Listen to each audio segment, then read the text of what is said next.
Tabir kasus kematian Dwinanda Lincia Levi yang merupakan dosen Universitas 17 Agustus atau UNTAK Semarang masih menjadi misteri. Setelah menangkap dan mempatsuskan AKBP Basuki yang merupakan saksi kunci kasus kematian almarhumah, polisi melakukan olah tempat kejadian perkara lanjutan dan menyita barang bukti untuk memastikan ada tidaknya tindak pidana di kematian Levi. Tindakan olah TKP lanjutan, kami menggunakan lapor dari Polda Jawa Tengah dalam rangka untuk mengungkap fakta-fakta secara forensik. Semua bukti-bukti yang ada di dalam yang terkait dengan ada kejadian meninggal orang itu semua sudah buktikan terlebih dahulu apakah memang ada perbuatan pidana tidak ini. Gitu. Kami belum bisa memastikan apakah memang ada. Kalau memang nanti kami sudah memastikan berarti akan ada tindakan dalam rangka untuk naik ke penyidikan. Sebelumnya, keluarga almarhumah Levi melalui kuasa hukumnya mengungkap kejanggalan terkait tindakan yang dilakukan AKBP Basuki setelah melaporkan kematian Levi. Keluarga juga minta polisi mengusut tuntas kasus kematian Levi. Keluarga curiga sebetulnya meninggalnya karena apa? Ternyata di situ ada perwira menengah Polda Jawa Tengah AKBP B yang waktu itu nampak gelisah, grogi maupun nampak kebingungan ketika membuat laporan ke Polrestabes. AKBP B berusaha mau minta barang bukti, baik laptop maupun HP. Ini kami curiga seperti itu. Gitu. Mantan Kabareskrim Susno Duaji menilai, berdasarkan analisa TKP kematian almarhumah tidak wajar. Soal keterkaitan AKBP Basuki dengan kematian Levi, Susno bilang hal ini bisa diungkap dari hasil pemeriksaan saksi, TKP, dan hasil analisa laboratorium forensik. TKP, korban dalam kondisi tidak berpakaian, ada bercak darah. Kemudian mengapa bertinggal satu tempat atau satu kamar dengan AKBP B? Nah ini maka cenderung atau besar sekali kemungkinan meninggalnya tidak wajar. Nah tidak wajar itu bisa karena dibunuh, bisa karena bunuh diri, bisa karena kecelakaan. Nah untuk siapa itu di situ sudah ada AKBP B. Nah apa hubungan AKBP B ini terhadap kematian itu nanti akan diungkap dengan sidik jari, akan diungkap dengan CCTV kalau ada, akan diungkap dengan keterangan saksi-saksi lain, dan juga hasil laborat itu akan sangat berbicara menunjukkan siapa pelakunya. Untuk mengungkap kasus kematian Dwinanda Lincia Levi, polisi telah melakukan olah TKP, memeriksa saksi, dan menyita barang bukti. Polisi juga mempatsuskan AKBP Basuki selama 20 hari karena melakukan pelanggaran berat kode etik Polri terkait hubungannya dengan almarhumah. Tim Liputan Kompas TV. Dosen Universitas 17 Agustus Dwinanda Lincia Levi masih didalami polisi. Soal kematian dosen Levi yang masih jadi misteri, kita akan bahas bersama psikolog forensik Reza Indragiri dan juga Komisioner Kompolnas Yusuf Warsim. Selamat petang Pak Yusuf, Mas Reza, terima kasih sudah bergabung bersama kami di Kompas Petang. Selamat petang. Selamat sore. Ya, saya ke Pak Yusuf dahulu. Pak Yusuf, informasi terakhir yang diperoleh Kompolnas sejauh ini seperti apa? Baik itu terkait soal status dari AKBP Basuki dan juga terkait dengan perkembangan penyelidikan dari kasus kematian dosen Levi ini. Baik, terima kasih. Jadi sejauh hari ini Kompolnas telah melakukan koordinasi ke Polda Jawa Tengah. Hasil untuk saat ini maraton tindak lanjut yang dilakukan oleh Polda terkait dengan ditemukannya korban meninggal dunia itu, pertama proses penyelidikan dugaan pelanggaran kode etik AKBP yang itu ditemukan meninggal korban bersama AKBP tersebut.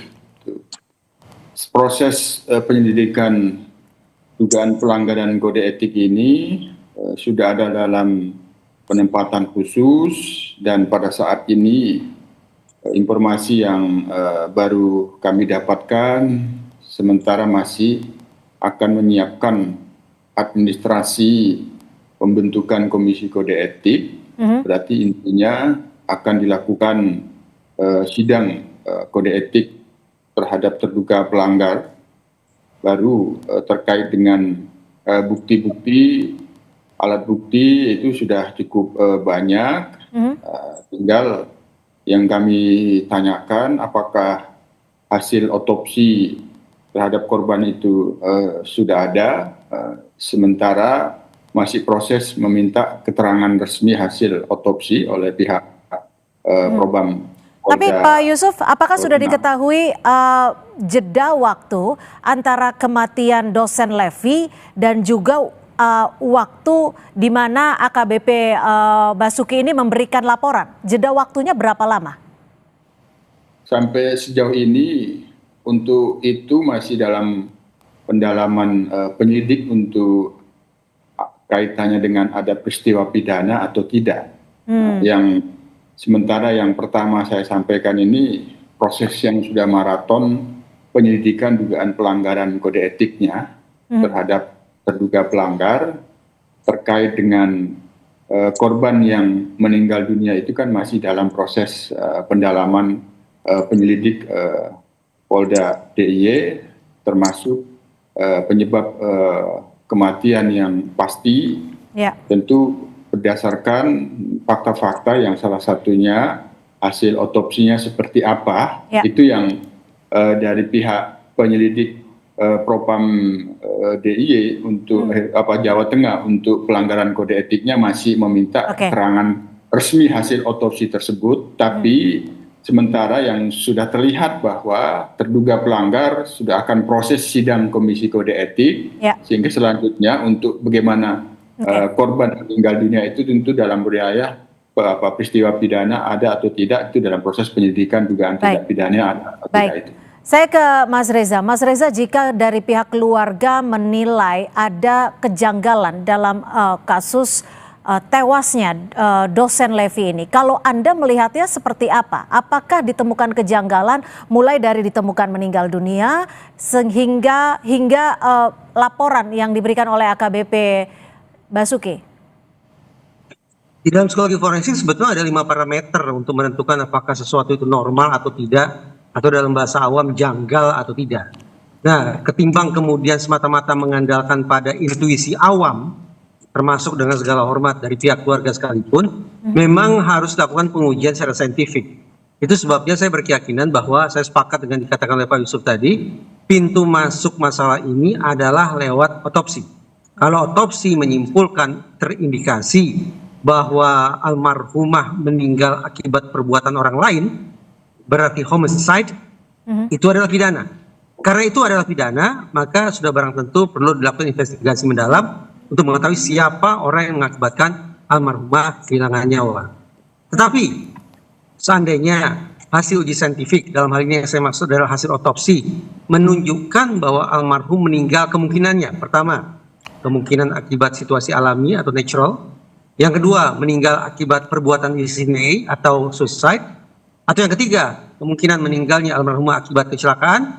Kalau satu dari ketiga itu kemungkinannya, maka praktis tidak ada pidana, praktis tidak ada kasus. Nah, pada titik itu menurut saya otoritas kepolisian harus ekstra hati-hati. Jangan sampai meninggalnya seseorang yang bukan akibat perbuatan pidana ternyata diekspos ke publik seolah-olah itu merupakan sebuah situasi pidana. Kalau dengan barang bukti yang ditemukan, bagaimana? Saya tidak tahu barang bukti apa yang sudah ditemukan di lokasi peristiwa. Salah satunya ada CCTV, ada juga bercak darah. Orang yang meninggal akibat situasi alami juga bisa meninggalkan bercak darah.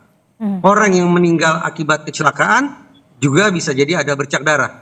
Demikian pula orang yang meninggal akibat perbuatan dirinya sendiri juga bisa meninggalkan bercak darah. Dengan kata lain, keberadaan bercak darah saja belum cukup kuat bagi kita untuk menyimpulkan apakah sekali lagi almarhumah meninggal akibat perbuatan orang lain atau pidana, ataukah almarhumah meninggal bukan akibat peristiwa pidana.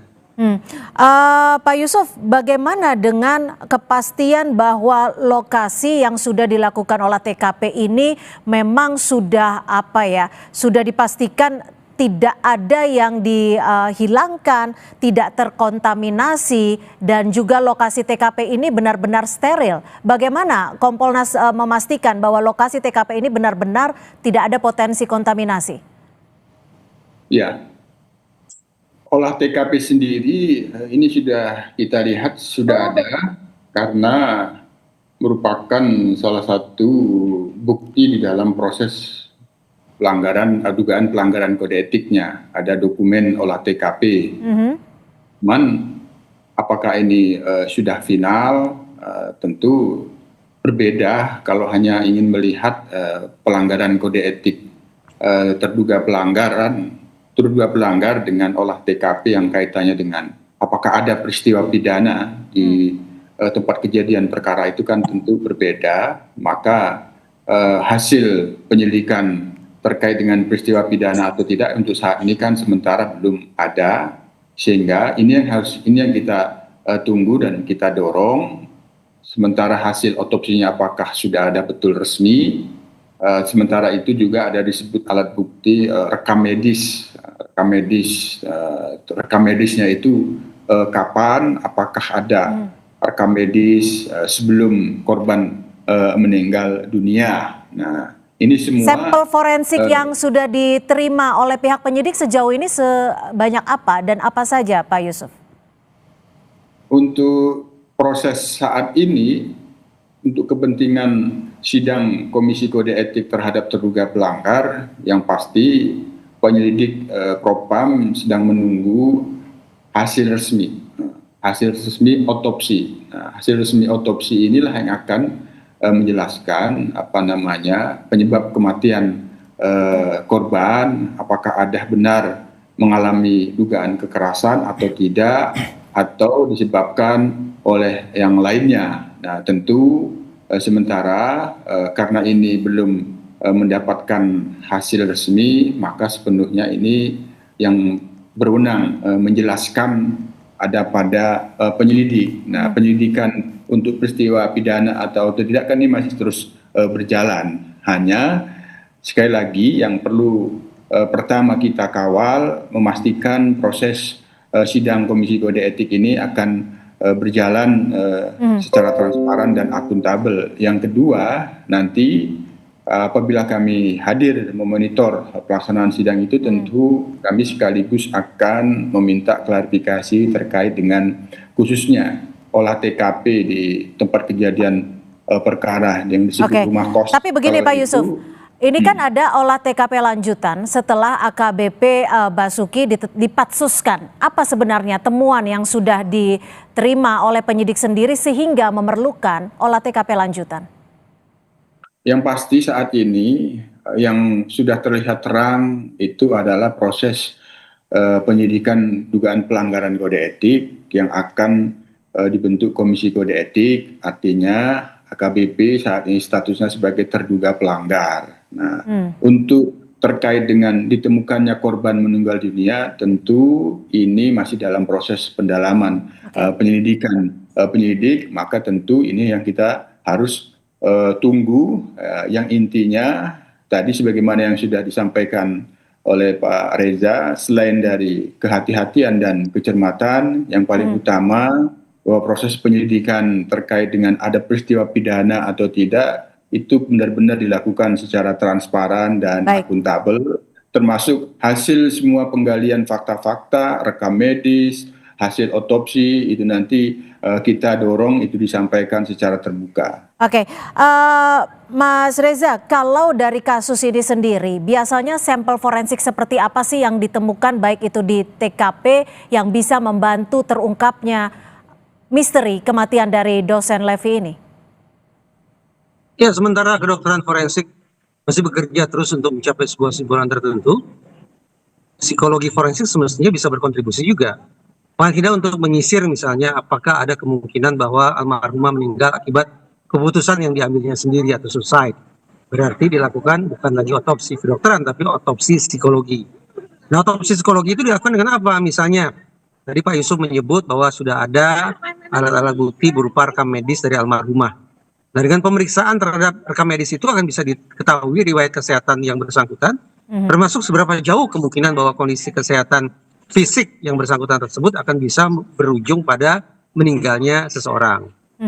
Begitu pula karena almarhumah bekerja di kampus, tinggal di hostel, dan dikabarkan hidup bersama dengan polisi tersebut, maka keberadaan orang-orang dekat almarhumah semestinya juga bisa dijadikan sebagai sumber untuk melakukan otopsi psikologis. Dengan asumsi bahwa orang-orang dekat semacam itu yang mengetahui profil, pola kepribadian, pola perilaku, adanya kekhasan-kekhasan tertentu, adanya narasi-narasi ataupun pesan-pesan tertentu yang barangkali juga akan bisa membantu penyidik atau penyelidik untuk menyimpulkan apakah ini merupakan peristiwa pidana ataukah bukan pidana. Baik, kita masih akan nantikan temuan ataupun hasil dari penyidikan terkait kasus kematian dosen Levi. Terima kasih Mas Reza Indragiri, psikolog forensik, dan juga Pak Yusuf Warsim dari Kompolnas. Terima kasih sudah berbagi perspektif di Kompas Petang. Terima kasih Bang Reza.